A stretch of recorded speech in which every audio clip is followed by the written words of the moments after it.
Alright guys, so I'm going to show you exactly how I took the lock cylinder out of my MK1 Volkswagen Rabbit pickup or caddy, however you'd like to refer to it.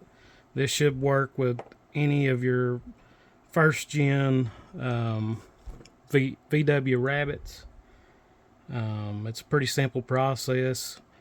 It took me about 5 minutes probably to do it. I'm going to show you, I've already done it, so I'm going to just show you exactly how I did it and show you the dimensions you need and everything and what tools you'll need. So let's get into it. So first you're going to need to get you a drill with, I've got 1164 bit on this. That's just what I'm using. You can use a little bit smaller if you'd like. It's whatever you'd like to do. That seemed to work good for me. That's what I had close by, so that's what I used. Alright.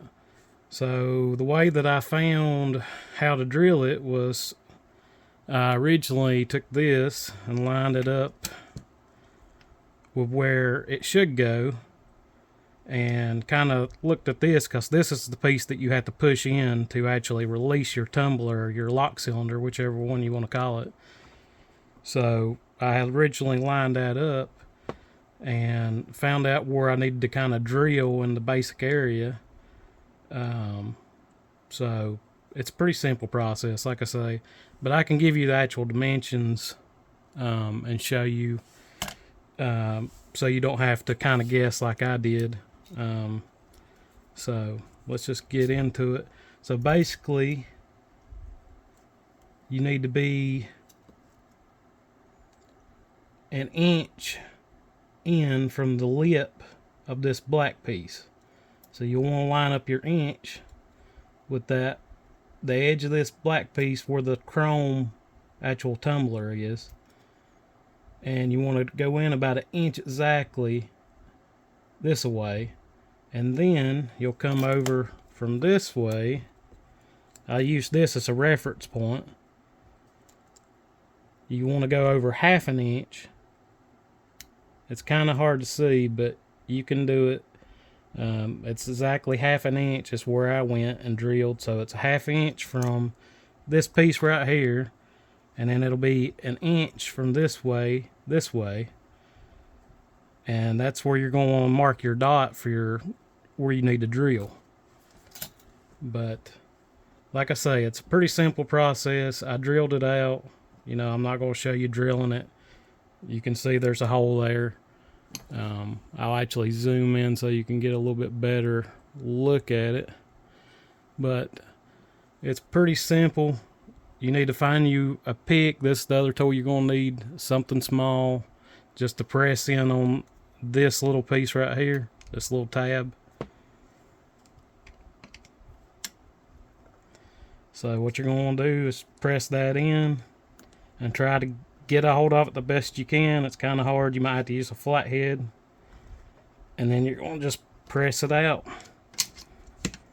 until it pops out. And that's that simple. So that's how easy it is to replace the lock cylinder or tumbler, whichever you'd like to refer to it as. It's a pretty simple process.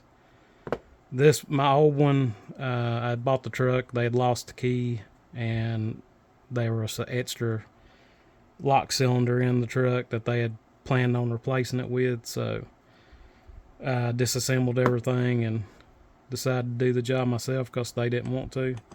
But so putting it back together, it's just as simple. It's you got to line up just a little bit of stuff. There's this little piece here that you'll want to line up with this little slot here. There's a little slot. So you'll take and push it into where it's at. So once you get this far, then you got to go to the back. You can see this piece here you've got to press, and that'll allow you to press it on in, but at the same time, so you're going to hold this piece. You're going to hold this piece. You're going to take and come back up here, and you're going to press down on the black piece just a little bit with your finger or flathead, whatever you can get right there, until you feel it click. And like I say, you may have to get you something. This is just what I've got on hand, something close by, something flat, Sawzall blade. I just use it to take and get inside there and press it in just a little bit more, and then it's just as simple as that, and boom, you're done. So I hope this video helps out some people. I couldn't find it online, so I decided to do this video to try to help some other guys out. That little hole's not going to hurt nothing. If you want to put something over it, you can. I'm not going to worry about it personally. You're never going to see it. You're going to have a cover over. You're going to have a cover over all this anyway, and your steering wheel's going to cover some of it, so you're never going to see it. And if you ever have to replace it again, it'll be just as easy as doing what I just showed you. So I hope this video helps you out. Like I said, again, this is for Mach 1 Volkswagen Rabbits, Volkswagen Rabbit Caddy, pickup, whatever you want to refer to it as. It's a pretty simple process. Hopefully this helps you out. Thanks, guys.